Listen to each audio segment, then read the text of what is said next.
Hello friends, welcome to கல்டா info Tamil. Technology வளர்ந்தது. நிறைய இண்டஸ்ட்ரீஸில் நிறைய பெரிய பெரிய மிஷின்ஸ் எல்லாம் வச்சு ஃபுட் ப்ராசஸிங் பண்ணுறாங்க. அந்த மிஷின்ஸை பற்றி தான் இந்த வீடியோவில் பார்க்க போகிறீங்க. இந்த வீடியோ ரொம்பவே இன்ட்ரெஸ்டிங்காக இருக்கும், அதனால் ஸ்கிப் பண்ணாமல் முழுசாக பாருங்கள். இன்றைக்கான வீடியோட கொஸ்டின் என்ன அப்படின்னா, நீங்கள் ஏதாவது உங்களுடைய ஸ்கூலில் இருந்தோ காலேஜில் இருந்தோ இந்த மாதிரி இண்டஸ்ட்ரிக்கு விசிட் பண்ணியிருக்கீங்களா அப்படின்னு மறக்காமல் கமெண்ட்டில் சொல்லுங்கள். வீடியோக்குள்ளே போகிறதுக்கு முன்னாடி இந்த வீடியோ லைக் பண்ணி என்னோட சேனலையும் சப்ஸ்கிரைப் பண்ணிங்க அப்படின்னா எனக்கு அடுத்தடுத்த வீடியோ பண்ணுறதுக்கான என்கரேஜ்மெண்ட்டாக இருக்கும். வாங்க வீடியோக்குள்ளே போகலாம். முதல்ல நீங்கள் பார்க்க போகிறது போர்க் சாசேஜ். வெளிநாடுகளில் போர்க் சாசேஜ் அப்படிங்கிறது ரொம்ப ரொம்ப முக்கியமான ஒரு உணவுகளில் ஒன்று அப்படின்னு சொல்கிறாங்க. இந்த போர்க் சாசேஜினுடைய தேவை ரொம்ப அதிகமாக இருக்கிறதுனால இண்டஸ்ட்ரீஸில் கூட நிறைய வித்தியாசமான பெரிய பெரிய மிஷின்ஸ் எல்லாத்தையும் ஆர்டர் பண்ணி வாங்கி இந்த போர்க் சாசேஜை அதிகமான குவான்டிட்டியில் தயாரிக்கிறாங்க.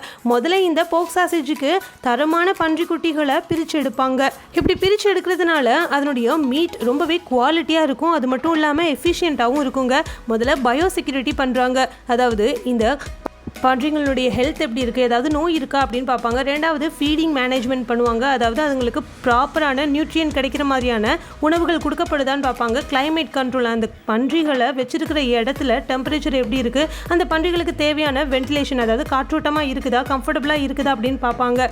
அதுக்கப்புறமா ஆட்டோமேட்டட் டெக், அதாவது அந்த பன்றிகளுக்கு சாப்பாடு கொடுக்கறது, தண்ணி கொடுக்கறது, அதனுடைய வேஸ்ட்டை கலெக்ட் பண்ணுறதுன்னு எல்லாத்தையுமே டெக்னாலஜி மூலமாக தான் பண்ணுறாங்க. அது மட்டும் இல்லாமல் சாசேஜ் ரெடி பண்ணுறாங்க. இதில் சாசேஜுக்கு ஃபஸ்ட்டு இந்த பன்றிகளுடைய மீட்டை கட் பண்ணி கிரைண்ட் பண்ணி போர்க் மீட்டாக ரெடி பண்ணுறாங்க.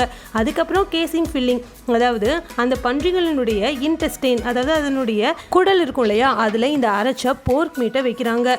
அதுக்கப்புறமா குக்கிங், பாயிலிங், ஃப்ரை, கிரில் இது எல்லாத்தையுமே பண்ணுறாங்க. கடைசியாக பேக் பண்ணி சேலுக்கும் வருது.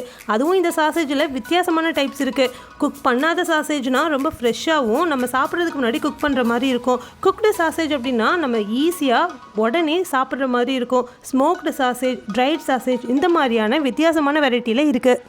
அடுத்ததான் நீங்கள் பார்க்க போகிறது எக் ப்ராசஸிங் மிஷின். அதாவது நம்ம பேக் பண்ணாலும் சரி, எந்த ஒரு உணவை தயாரித்தாலும் சரி, இந்த எக் அப்படிங்கிறது அதில் இன்றியமையாத ஒன்றா இருக்குது. ஆனால் ஒரு சில உணவுகளுக்கு முட்டையினுடைய மஞ்சள் கருவை யூஸ் பண்ணுவாங்க, ஒரு சில உணவுகளுக்கு முட்டையினுடைய வெள்ளை கருவை யூஸ் பண்ணுவாங்க.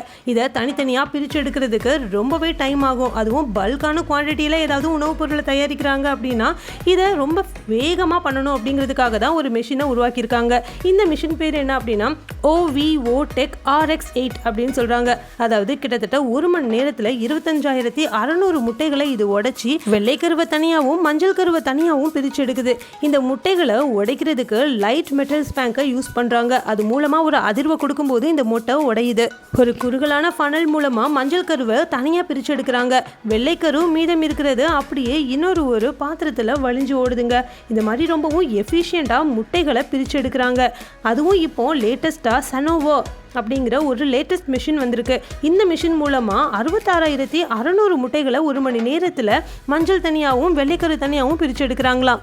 அடுத்ததான் நீங்கள் பார்க்க போகிறது 6 லைன் மிஷின்ஸ் ஃபார் ஆப்பிள்ஸ்.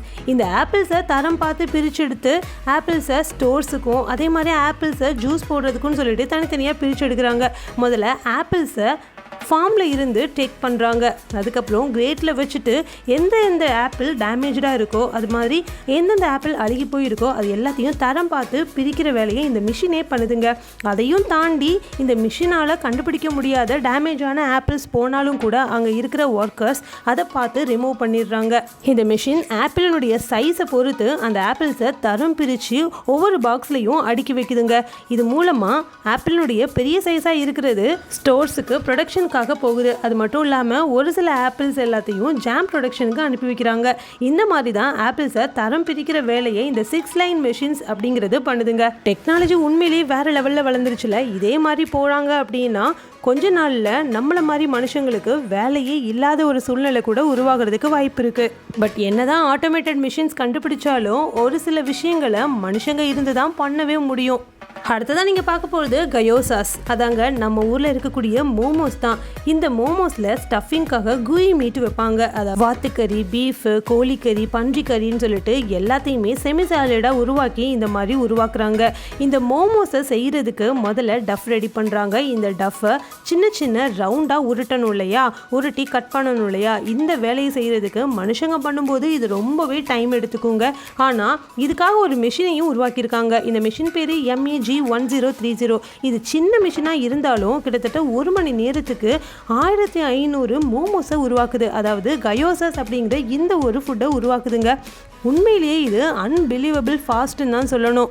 ஆனால் இதை விட ஒரு பெரிய மிஷினையும் கண்டுபிடிச்சிருக்காங்க. இதை வந்து கியோட்டோசாய் A16NA அப்படின்னு சொல்கிறாங்க. இது 1 மணி நேரத்தில் கிட்டத்தட்ட 10,000 மோமோஸை உருவாக்குது. அதுலேயும் முக்கியமான விஷயம் என்னென்னா, இந்த மிஷினை யாருமே மேனுவலாக ஆப்ரேட் பண்ண வேண்டாம். ஒரு ஸ்விட்சை போட்டு விட்டால் போதும், ஆட்டோமேட்டிக்காக இந்த மிஷினே எல்லா வேலையுமே பண்ணிடுவாங்க.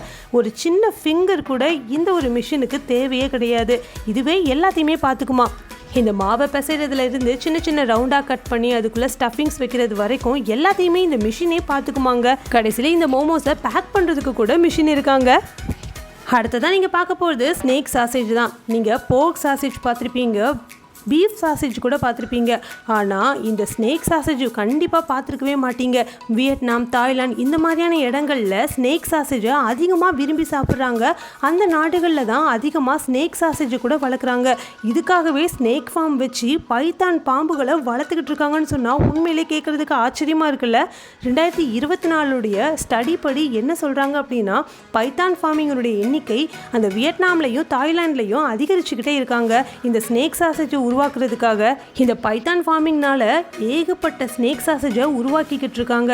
அதுவும் இந்த ஸ்னேக் சாசேஜில் ஹை ப்ரோட்டீன் இருக்கிறதாகவும் சொல்கிறாங்க. இந்த மாதிரி வியட்நாம், தாய்லாண்டில் மட்டும் இல்லாமல் யூஎஸில் கூட இந்த பைத்தான் சாசேஜை வாங்கி சாப்பிட்றாங்களாம்.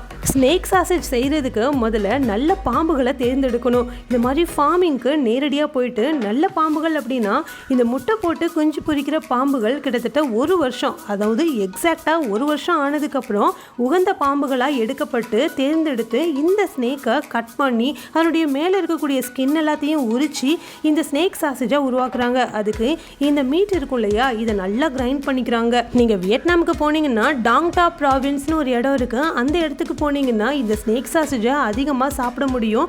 அமெரிக்காவில் நிறைய ரெஸ்டாரண்ட்ஸில் ஹாட் டாக் கம்பெனிஸ்லாம் இந்த மாதிரி சாசேஜஸை சேல் பண்ணுறாங்க. அது மட்டும் இல்லாமல் இந்த ஹாட் டாக்ல ஃபில் பண்ணியிருக்கிறதே ராட்டில் ஸ்னேக் சாசேஜ் அப்படின்னு சொல்கிறாங்க.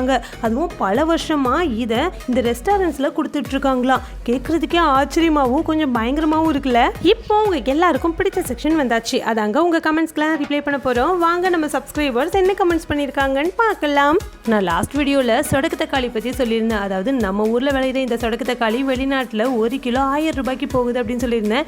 இதை பார்த்துட்டு சுரேஷ் ப்ரோ என்ன கமெண்ட் பண்ணியிருக்காங்கன்னா, நான் இந்த மாதிரி தெரிஞ்சதுன்னா வெளிநாட்டில் போயிட்டு இந்த செடியை நட்டு வச்சு விற்று செட்டில் ஆகிடுவேன் அப்படின்னு சொல்லியிருக்காங்க. பட் நம்ம ஊரில் 1000 அப்படிங்கிறது பெரிய விஷயம். ஆனால் வெளிநாட்டில் அது சும்மா சாதாரண விஷயந்தான். இதே மாதிரி உங்களுடைய கமெண்ட்டும் என்னோட வீடியோவில் இடம்பெறணும்னு நினச்சிங்கன்னா ஒவ்வொரு வீடியோலையும் நான் கேட்குற கேள்விக்கு நீங்கள் மறக்காமல் கமெண்ட்டில் போய்ட்டு பதில் சொல்லணும். எந்த பதில் எனக்கு ரொம்ப பிடிச்சிருக்குதோ அந்த பதில் எடுத்து நான் என்னோட வீடியோவில் சொல்லுவேன். இந்த வீடியோ ரொம்ப பிடிச்சிருந்தது அப்படின்னா இந்த வீடியோ லைக் பண்ணி உங்கள் ஃப்ரெண்ட்ஸ் அண்ட் ஃபேமிலிக்கும் ஷேர் பண்ணுங்கள். Thank you friends.